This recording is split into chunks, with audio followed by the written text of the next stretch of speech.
Market's still struggling. Nifty is below 17,900, but a stock which has been under pressure of late is PVR.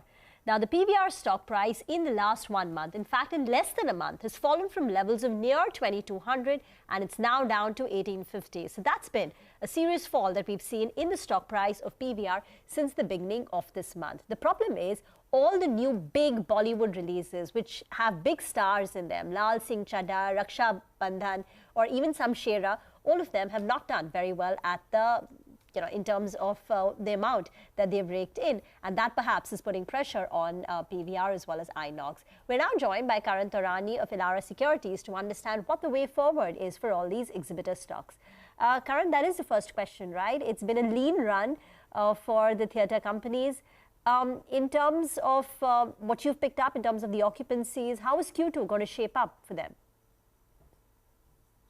So I think Q2 broadly is going to be a very bad quarter as compared to Q1. So you have a decline here, versus Q1Q, and you also have a decline here versus pre-COVID levels. So our estimate is that you could see a box office revenue decline of at least 30 to 35% this quarter versus pre-COVID levels. And this is primarily because of large films not doing well. Most of the films have kind of done even lower than our collection estimates, which were already below par. What has happened here is that, clearly one was thinking that, the backlog of content is going to work very favorably, for the cinema chains. But I think that is kind of backfired now because most of this backlog are, films which are probably slated to release 3 years ago. And since the last 3 years, because of the pandemic, we are seeing a big shift in terms of the consumption and, the kind of content the audience wants to watch. And I think that's the reason, for most of these films, not doing well. And I think this is going to continue for at least 2 to 4 months now. We might see some respite only towards December, which is CY22 or probably the start of CY23, when you actually have got a new kind of content, new kind of scripts which are going to come in the Hindi film industry. So Diwali as well, there are no big releases lined up, and have the stock markets priced in that Q2, Q3 is going to be weak? So I think Q2, is weak, and that is largely priced into the stock. Q3, there might be some rebound on a Q1Q basis, but again, when we compare that to pre-COVID, there won't be much of a huge growth that we're expecting, because there are films lined up in Diwali as well. There are films, lined up during the New Year and Christmas season as well. But I am expecting a stronger rebound only towards Feb, March, because usually what happens is that, we've seen this in the past as well. I mean, when Bahubali came in, you saw a huge series of flops by large actors, and things actually started to pick up, 2 to 3 quarters down the line when, a lot of the producer directors kind of rechecked their strategy. So I think we are at the same time right now where you'll see 2 to 3 quarters of transition, and maybe from here on the third or fourth quarter onwards, you will see some uptick. When you say Q2 will be bad, how bad do you think it will get compared to, say, Q1? What is in your numbers? So if you look at the box office revenue, Q1, we did a growth of about 13%, 13 to 15% in terms of box office revenue for Hindi. And, for the multiplexes, this number was largely around 20 or 18 to 20 odd percent. But you have to note one thing here, whatever growth that came in, it only came because of ticket prices. So ticket prices have, moved up in the range of 15 to 25% for both the exhibitors, whereas the footfalls are still down close to 10 to 12% versus pre-COVID levels. So all these comparisons are basis pre-COVID levels. I think next quarter, what you're going to see is that we are expecting a 35% decline as compared to pre-COVID levels. So maybe, the ticket prices will sustain with a growth of 10, 12%. But the footfalls will see a sharper decline of close to 35-40% as compared to what you saw in Q1, when the decline was only about 15% versus pre-COVID levels. Could you help us compare it with Q1? We've got the Q1 numbers up on the screen where the footfalls were 2.5 crores. The occupancy was 33.6% for PVR, and the ticket price average was 250 rupees. How would it compare with Q1? Your expectation? So in comparison to Q1, as of now, we are seeing that it could be at least 25-30% lower on a Q1Q basis. Footfalls? Yeah, footfalls. 25.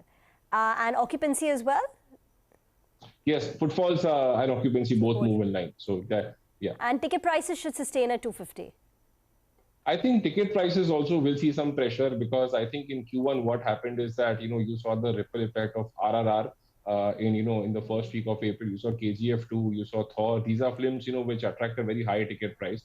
So ticket prices were higher versus pre-COVID levels in the range of 15 to 25%. I think that will come lower towards the range of 10 to 15%.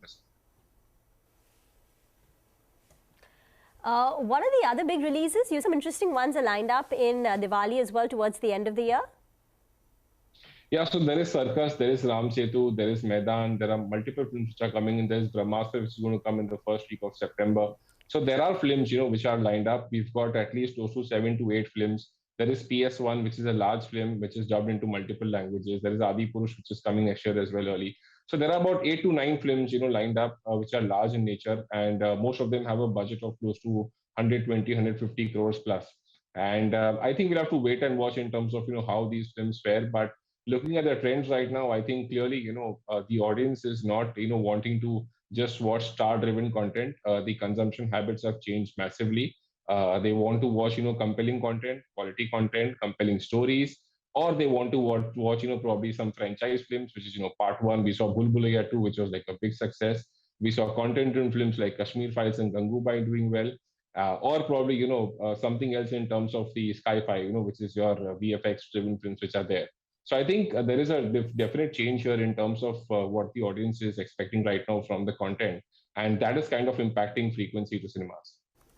Okay, the audience has gotten very discerning right now. Basically, depend on, good quality South Indian stars, essentially, right? Karan, is that the takeaway? Yes, absolutely. I mean, South right now is not considered just as South. I think they've done a fabulous job because they've moved away, from their, those 5 states down south.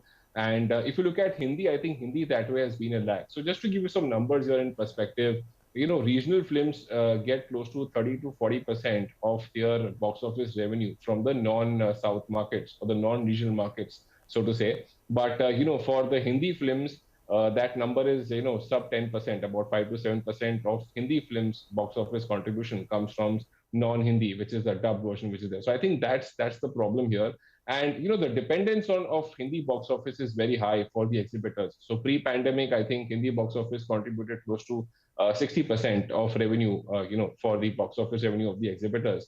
During the pandemic, it obviously went down to 25, 30%. But nonetheless, given the sheer size, the scale the Hindi film industry operates, it is the largest. It's got the largest footfall base as well.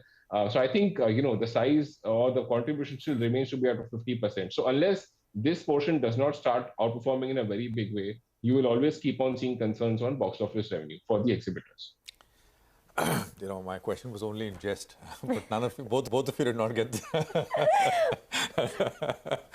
No, I mean, point taken. By the way, that merger, Karan, is on, right? PVR Inox. You don't see any problems there. There was some news flow that someone has gone to court, I think, right? Yeah, so I think there's a trust which is there. There's a trust body. I think CUTD. They've just gone to CCI to investigate into this matter, and you'll probably go against this merger of PVR and Inox.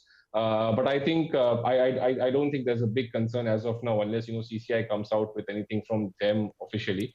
I think this is just more of a noise which was created in 3-4 years back as well. When you had this F&B issue when a PIL was filed, wherein they were not allowed outside food. So I don't see that as a concern as of now. But yeah, if something comes out from CCI officially, then it could be. But nonetheless, just to give you a perspective there as well, close to, I mean, in most of the circuits, wherever they are in terms of states, it's only Delhi, which is one state wherein they have 60% screen share. All other states, they have a screen share of 35% or lower. So I think, from that math perspective, in terms of screen count, I don't think there should be an issue from CCI as well.